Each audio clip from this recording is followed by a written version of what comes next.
اعوذ باللہ من الشیطان الرجیم بسم اللہ الرحمن الرحیم۔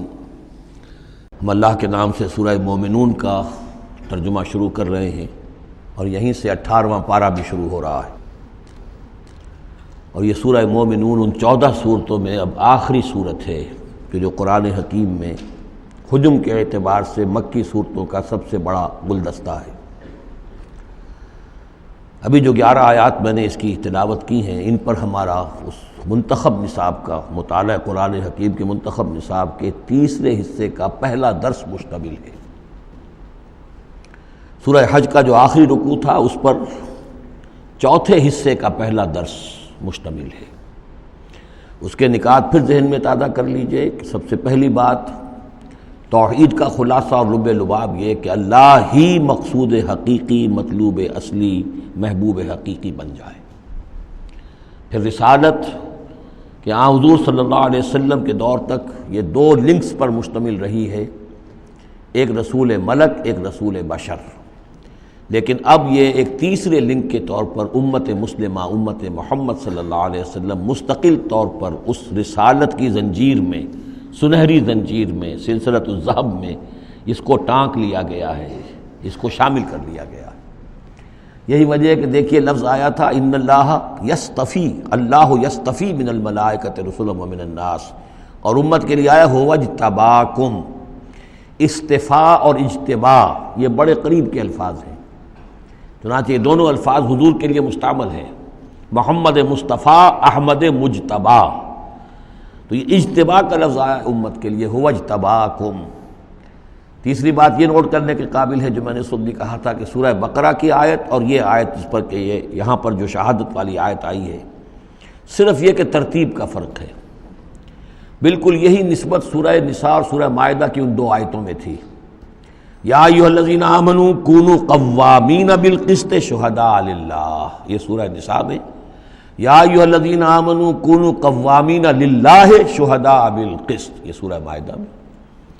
سورہ بقرہ میں ہم نے پڑھا لِتَكُونُوا شُهَدَاءَ عَلَى النَّاسِ وَيَكُونَ الرَّسُولُ عَلَيْكُمْ شَهِيدًا، یہاں ہم نے پڑھا لِيَكُونَ الرَّسُولُ شَهِيدًا عَلَيْكُمْ وَتَكُونُوا شُهَدَاءَ عَلَى النَّاسِ۔ یہ شہادت علی الناس کی ذمہ داری ہے امت مسلمہ کی، کہ جیسے رسولوں کی ذمہ داری تھی کہ جو دین ان تک پہنچا ہے اللہ نے اپنے فرشتے کے ذریعے سے اسے بلا کم و کاست انسانوں تک پہنچا دیں، نہیں پہنچاتے خدا نہ خواستہ بالفرض تو گویا کہ خود وہ مجرم قرار پائیں گے۔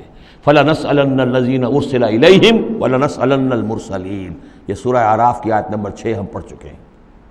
اب یہی مرتبہ اور یہی مقام امت مسلمہ کو بحیثیت مجموعی حاصل ہے، یہ اس کی رسپانسبلٹی ہے، یہ جواب دہ ہے، اس کو کہنا ہوگا کھڑے ہو کر اللہ کی عدالت میں، اے اللہ تیرا دین جو تیرے نبی کے ذریعے سے ہم تک پہنچا تھا، ہم نے پوری نوع انسانی کو پہنچا دیا تھا، اور اگر نہیں تو امت مجرم ہے، اور اس کے مجرم ہونے ہی کا نتیجہ یہ ہے کہ آج ذلیل و خوار ہے۔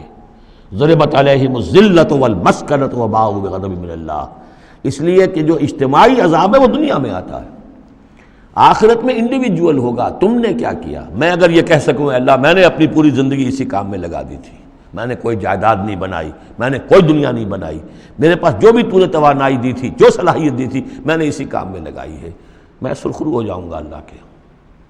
آپ بھی یہ کہہ سکیں یا نہ کہہ سکیں یہ اب آپ کے سوچنے کی بات ہے، وہاں محاسبہ انڈیویجول ہوگا، تم نے کیا کیا۔ یہاں معاملہ ہو رہا ہے اجتماعی، امت بحیثیت مجموعی چونکہ مجرم ہے لہذا ذلیل ہے، خار ہے، ان کی کوئی حیثیت دنیا میں نہیں، کوئی عزت نہیں، کہ عزت نام تھا جس کا گئی تیمور کے گھر سے، یہ اس کا سبب ہے۔ اب آگے چلیے، یہ جو 11 آیات ہیں در حقیقت ہمارا جو تیسرا جو حصہ ہے اس منتخب نصاب کا وہ ہے اعمال صالحہ کی تفصیل، اور عمل صالح کی تفصیل میں ظاہر بات ہے کہ ایک تدریج ہے۔ سب سے پہلے فرد اچھے ہوں، افراد کی سیرت صحیح ہو، کردار صحیح ہو، تعمیر سیرت صحیح بنیادوں پر ہوئی ہو، اس سے آگے چل کر پھر ایک گھریلو زندگی وجود میں آئے گی، وہ کیسی ہو، عائلی زندگی کیسی ہو، پھر ایک معاشرہ وجود میں آئے گا، اس معاشرے کے کیا خد و خال ہونے چاہیے، سوشل ویلیوز کا کیا تصور ہے، سوشل ایونز کا کیا تصور ہے، پھر ایک ریاست وجود میں آئے گی۔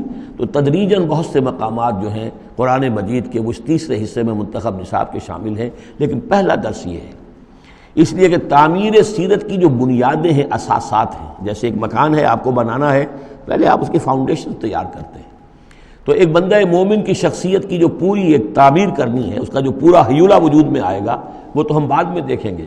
یہاں یہ کہ اس کی بنیادیں کیا ہیں، کن اساسات پر ایک بندہ مومن کی شخصیت کی انفرادی سیرت کی تعمیر ہوگی۔ اور یہی میں نے آپ سے وعدہ کیا تھا کہ فلاح کے لفظ کی بھی میں آپ کے سامنے وضاحت کروں گا۔ دیکھیں، فلاح کے اصل معنی ہے پھاڑنا۔ فلاح کہتے ہیں کسان کو کہ وہ اپنے ہل کی نوک سے زمین کی دھرتی کے سینے کو چیرتا ہے۔ عربی کی کہاوت ہے ان الحدید بالحدید یفلح، لوہا لوہے کو کاٹتا ہے۔ فلاح کے معنی جیسے فلق ہے، فالق الاصباح، اللہ تعالیٰ صبح کو فلق فالق ہے، اللہ پھاڑتا ہے رات کی تاریکی کا پردہ اور صبح کو نمودار کرتا ہے۔ اسی طریقے سے فالق الحب والنوا، گٹھلیوں کو، بیجوں کو پھاڑتا ہے، اس کے اندر سے پھر وہ دو پتیاں نکلتی ہیں جو پودا بنتی ہیں۔ تو فلاح کے معنی بھی ہے پھاڑنا۔ پھاڑنے سے مراد کیا ہے؟ انسانی شخصیت کی جو اصل انسانی شخصیت ہے وہ تو اندر چھپی ہوئی ہے، وہ ہماری روح ہے، وہ ہماری انا ہے، وہ ہماری خودی ہے۔ یہی در حقیقت اقبال کا فلسفہ خودی ہے، اور اسی کی بہترین تعبیر جو ہے آدرش، جو میں نے لفظ استعمال کیا تھا سورہ حج کے ضمن میں، ضعف الطالب والمطلوب، تو آئیڈیلز کا جو فلسفہ ہے اس کے حوالے سے ڈاکٹر رفیع الدین مرحوم و مغفور نے علامہ اقبال کی اس کے فلسفہ خودی کی بہترین تعبیر کی ہے۔ آئیڈیالوجی آف دی فیوچر ان کی مارکت الآراء کتاب ہے انگریزی زبان میں۔ تو افلح المومنون، گویا کہ میرا جو وجود ہے، یہ گوشت ہے، یہ پوست ہے، ہڈیاں ہیں، یہ ہے، وہ ہے، تن و توش ہے، لیکن اس کے اندر میری ایک انا ہے، میری ایک شخصیت ہے، انا۔ یہ انا کیا ہے؟ میں کہتا ہوں میرا ہاتھ، وہ میں کون ہوں جس کا یہ ہاتھ ہے؟ میرا ہاتھ، میرا پاؤں، میری آنکھ، میرے کان، میرا سر، میرا یہ، میرا وہ، میرا جسم، بھائی وہ میں کون ہے جو پوزیس کرتا ہے اس کو؟ وہ میں، وہ انا، وہ ایک مخفی حقیقت ہے، اور اصل میں وہ روح ربانی جو میرے اندر پھونکی گئی ہے وہ ہے میری اصل حقیقت، لیکن یہ غلافوں میں لپیٹ دی گئی ہے، مادی غلاف ہیں۔ ان مادی غلافوں کو پھاڑ کر اپنی روح کو برآمد کرنا، جیسے کہ گٹھلی پھٹتی ہے تو دو پتے نکلتے ہیں تو آم کا درخت شروع ہوتا ہے۔ ان مادی غلافوں کو پھاڑ کر اپنی اصل حقیقت، اپنی اصل انا کو برآمد کر کے تقویت دینا، یہ ہے فلاح۔ قد افلح، بہترین ترجمہ کیا ہے یہاں پر لفظ کے قریب ترین ہونے کے اعتبار سے۔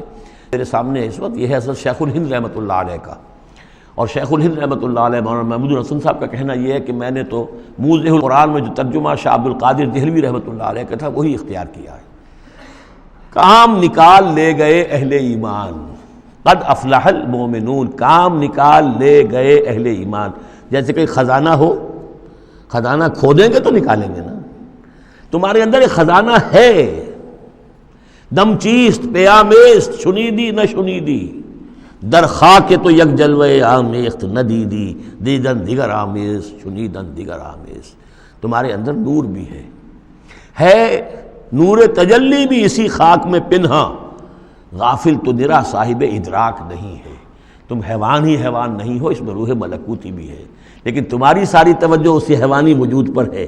وہ روح جو ہے وہ تو تمہارے وجود کے اندر مر کر دفن ہو چکی ہے، تم چلتا پھرتا مقبرہ بن چکے ہو، تم زندہ نہیں ہو، مردہ ہو۔